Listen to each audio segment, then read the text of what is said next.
Well, lads, do you know Mikel Arteta, right? He's a very good manager. I do know Mikel Arteta. Yeah. Do you know Mikel Arteta is? Because if you do, can you give me his number, please? I want to message him. You know what's mad? The amount of stuff. Mikel Arteta. Sorry, just really quickly. The stuff that you come out with on podcasts, like for me yesterday, it was football is a game. And that needs to be a meme that you just put as merchandise. George's one of his points yesterday went, the thing is, guys, football is a game. It was mid-sentence. You know? Because when you podcast, you have a thought, right? And you lose it for a second. And so you're like, I got to find something to fill it right now. And then I got to get into my thought again. Yeah. But one of it's fillers or just quotes on his own. I think, George, I'd love to hear your team talks and how they go. You thought Mikel, you thought Mikel was special with his light bulb. Wait till you see what I got in store.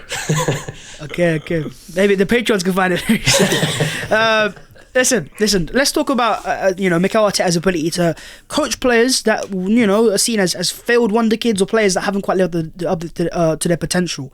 Havertz is the recent example, but even the likes of Martin Odegaard, players that weren't seen as they were young talents that hadn't quite hit the heights, and he's come to Arsenal and now he's a bit of a superstar. When you hear reports that Man United could be selling Marcus Rashford, and you talk about Arsenal looking for a player that's a bit more inevitable in transition, it can be devastating. And we've seen it against Arsenal. When Rashford's in form, he's a very scary player to play against. And I know there's two potential opinions coming up that I can feel a debate is brewing. So let's go here first to the Rashford advocate. Alex, Rashford to Arsenal. Why should it happen? Paint me out as the Rashford advocate. George has got some positive thoughts as well. He is just the way that you were smiling throughout the entire setup was just gold. So, Rashford advocate, talk to me. Why should your client come to Arsenal? That's me. Why should my client come to it? Yeah, Marcus's dad. Pitch me to him. Okay. Yeah, pitch me. Go on. I won't get all of you, but there's going to be a few of you about to comment. Can you just please listen to the whole thing before we? I love how Alex always got a disclaimer. He's always got a disclaimer about something. Please, can you just listen to the whole thing and listen to a couple of things before I give my opinion? I'm not saying Rashford is the answer. We should sign him. We should go spend £300 million on him and make him our number 14. I'm not saying that.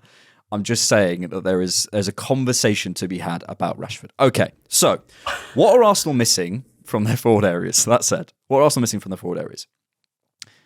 Actually, I'll go to you guys. What are Arsenal missing? Bit of pace. George would say transition threat. We'd say ball striking. We'd say a bit of superstar quality. A good celebration. We're missing a bit of inevitability. We're probably missing a little bit of height, possibly, from our forward areas, arguably. A lot of those things that we're missing, that we're all saying, what do we want? Marcus Rashford has. I'll come to the issues in a second. But in terms of as a profile of what he did, he went out and scored 30 goals for Man United last season. And people are acting like he's an absolute bum. He's not. He's a very, very good player on his day. And then the question is, can we get him on his day more often than not? So in terms of profile, he's a really, really good fit in terms of what we're after. I think he can learn more. I think he probably start from the left, but I also think with some coaching under Mikel, we've seen some qualities come out in terms of centre forward and in terms of how he'd rotate into those areas and how he'd work in the sort of. And I think he could even play off the right. He's versatile in those areas. So I think as a profile, he's great. The concerns then start to run in, right? They go, right, Marcus Rashford doesn't press. If you look at the distances that Marcus Rashford is asked to run in an average Man United game, they are mental. They are absolutely mental. Look at how Arsenal press as a group. For example, go watch maybe the opening 10 minutes of that Liverpool game at home in the league and how we pressed cohesively as a group, led by Odegaard. That is not how United. They press in spurts. There's no triggers. They're asked to cover massive distances. Harry Maguire and Johnny Evans are sat on the edge of the penalty box, while Marcus Rashford is basically in the other penalty box. The distances he's asked to run, the repeat sprints he has to do every single game, are where those clips come from. Now those clips of him not pressing and not working, right? He's asked to do 100 million repeat sprints, not an accurate number, every single game. So, do I have concerns about his pressing? Absolutely, of course. But if he has a conversation with Mikel Arteta is convinced that he can do that and he puts in the work. I don't think it's a question of capacity. Then there's a question about his attitude. Go and watch Marcus Rashford talking to Gary Neville on the overlap at the beginning of the season. By the way, a pre-season in Portugal where he's working on his body. This guy isn't. he's not unprofessional. He might have seen it, we might have issues, but you can't divorce the concerns about Marcus Rashford from the environment at Manchester United. What happened last season? Manchester United were vaguely functional. He scored 30 goals. What's happened this season? United are an absolute mess, and look where we are. United are dog water. They are terrible. They're one of the worst coached teams in the league. So when we start to look at would he leave Man United? That's a question. The wages, that is a concern, 100%. But if there's a deal to say, 60, 70 million for Marcus Rashford, we need to at least seriously think about that. This is a player, and I'll finish on this. George and I were talking just before we start recording.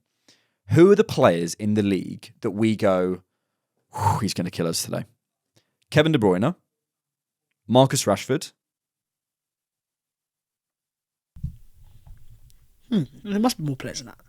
But before we play them, we go, they're going to have something. Yeah, yeah. So that's what I'm saying. That inevitable player. Dagger. That inevitable player. Son. Yes, and we needed that in the Champions League. But Son, the list maybe, isn't but long. not in recent times. Son, yeah, Kane, of course. So, and obviously the benefits to players in training, etc., etc.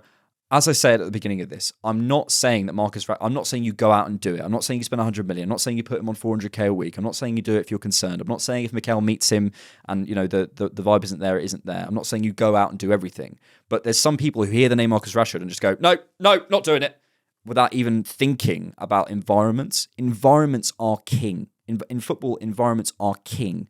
The tactical environment, the technical environment, the environment in terms of the culture and the training ground, and we know that would be a huge step up for Rashford. Don't write this player off, who, by the way, scored 30 goals last season just because you've seen a couple of clips of him running around.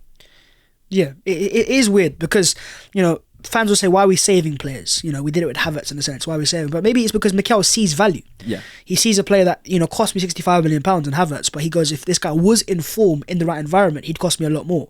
So he's trying to find deals that, that of course are cheaper than they should be. Sorry, Joe, I'll let you come to it, but I just want to come off that because that is a big thing. People will say, we don't want another player we want to save. Okay, that's fine. So who are you going to buy in the front line? I think the only name that comes as Rafael Leao.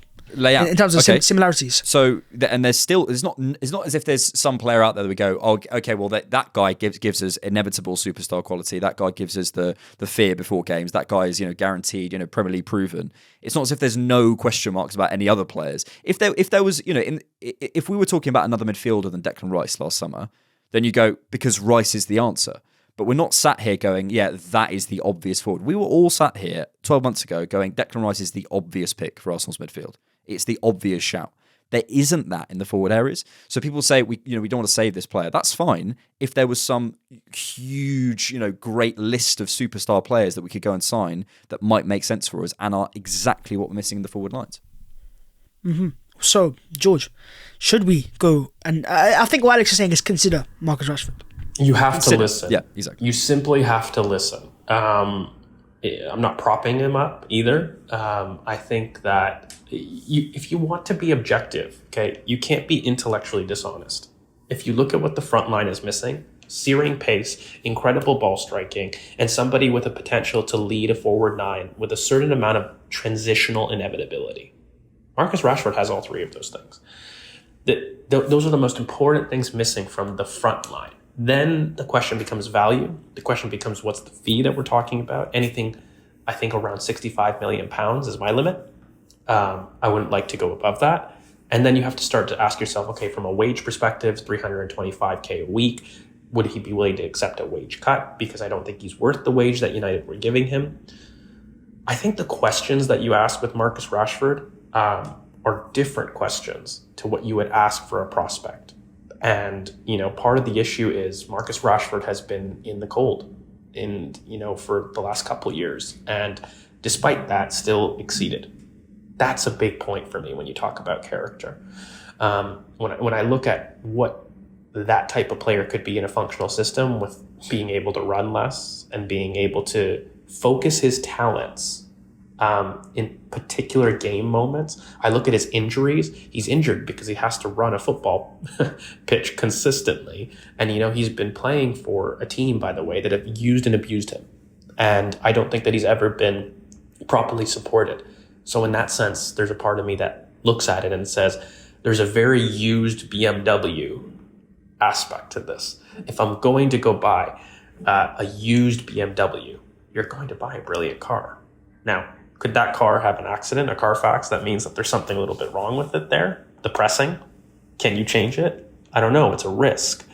But it's still a V8 BMW engine. It doesn't matter if it's 2003.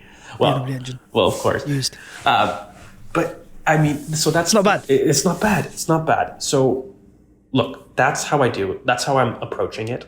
You're buying a used, very good car. Now, I need to do my due diligence. I need to make sure that there's been no accidents, i.e. his motivation, his ability to bring an engineer through. bring somebody in. Double check. But I mean, check the brakes. Look, in terms of other forward options, you might get warranties on maybe. It depends how far we want to take this analogy. But I think I look at people like a prospect where I'm looking at maybe a Nico Williams, for example, has a lot of the same qualities. By the way, the one thing that we don't know and we can't know is he ready to step up in the moment and be the superstar to score 30 goals a season? The inevitable part is something that we don't know because he's a prospect. No matter what prospect you're going to get, you're not going to know that answer. I have feelings why I think he could, and so that's why I'm looking at it. Then you go to your Victor Osimhen, by the way, who is going to be more than Marcus Rashford, and he brings double potentially, and he brings all of the qualities that you're missing. So I'm at the point where I'm meeting the guy with the used BMW to see and do my own inspection. I'm simply not throwing it away. I'm seeing the ad and I'm like, ooh, that's what you said. Maybe. So I'll see it before I go to the dealership and buy myself a new car. I think that's a really good way of putting it. Yeah, you have to look. And you have to know what's on the market. And you have to say, look, we also imagine the mental fatigue of dealing with that United machine for the last, nearly 10 years at this point, and being the number 10 and being the guy who everyone looks at, and being, dealing with people like Mark Goldbridge talking about you all day, respect to Mark Goldbridge, but, people, that United machine, how big that club is in terms of the scrutiny. If you have one bad game at United, you're getting like death threats, that's how, this club is it's huge. So dealing with that has to take a toll on you.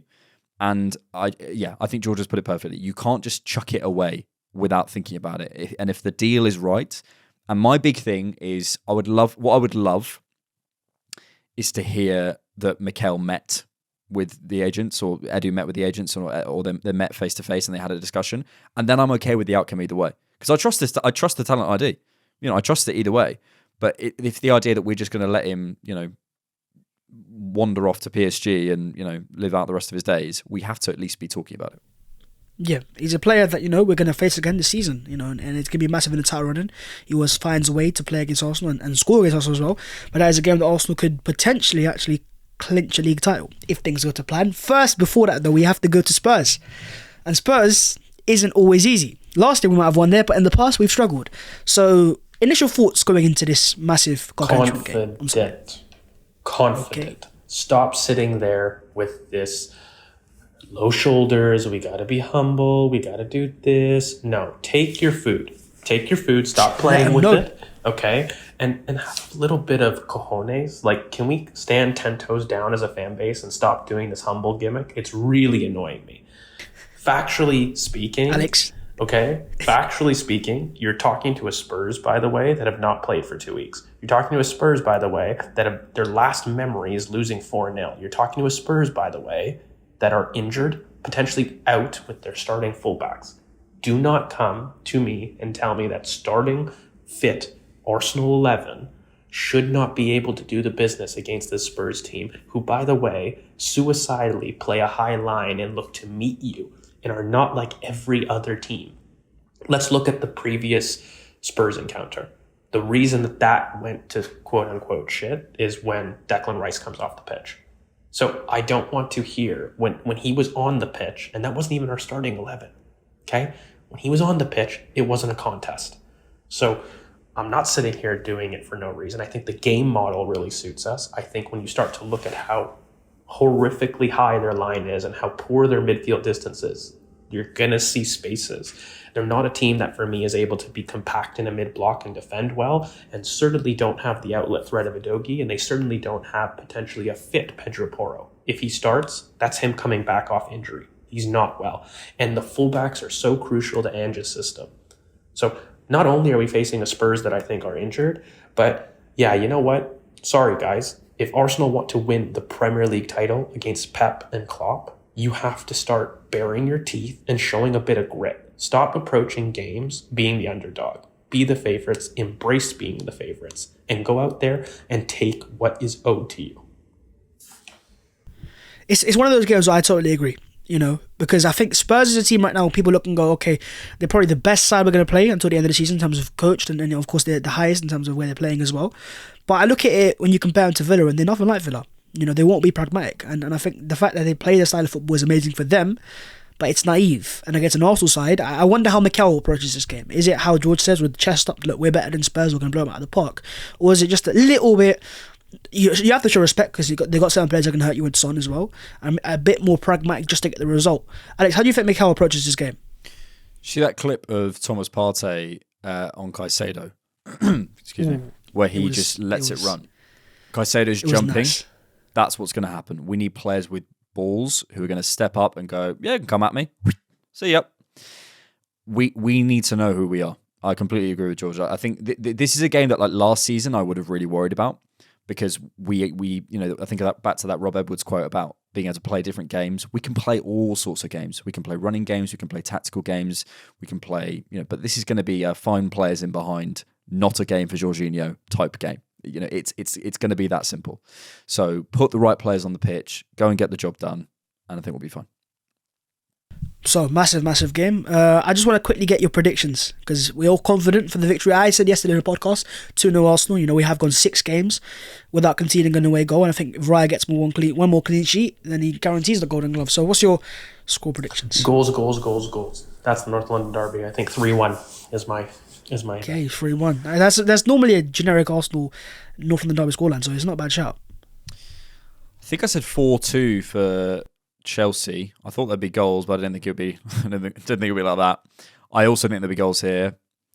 I'm gonna go 4-2 again to Arsenal. 4-2. Yep. Is that one where we come back, we win, or is it like we're up quite a bit and then you go and score? We're up with the consolation. We win in the first 2-1, half. 3-1. I did have that feeling. I said this yesterday to Spurs fans. I said, look, if we score an early goal and we settle, there's a reason why we've won so many games 5-0 plus. And Spurs' defence can be get at, and I would love nothing more to do that. They leak when they concede 20 years as well. They're really poor about responding. And they just, as you said, conceded 4 to Newcastle. So they're not out of bounds to do that. So, Can we just say how mad it is that there's people who think there should be 3 Spurs players in the team of the season in their defence when they've conceded something? They've conceded like 50 goals or something. Yeah, I think it's changed. I think the first half we've seen Spurs fans would said yes, Vicario and the dogging players that get in. I think now, speaking to them yesterday, they've calmed down a little bit. They've remember early in the season when they were saying how Bassuma's better than Rice and Madison's better than Odegaard and all that. Yeah, I think they're starting to learn now. Back to reality. Yep. So I think they are, and I think the best example will be when we smack them again on Sunday and get a goal difference up again a bit more. So we'll see what happens then. Anyways, guys, thanks for watching as always, and we'll see you guys very soon. Peace.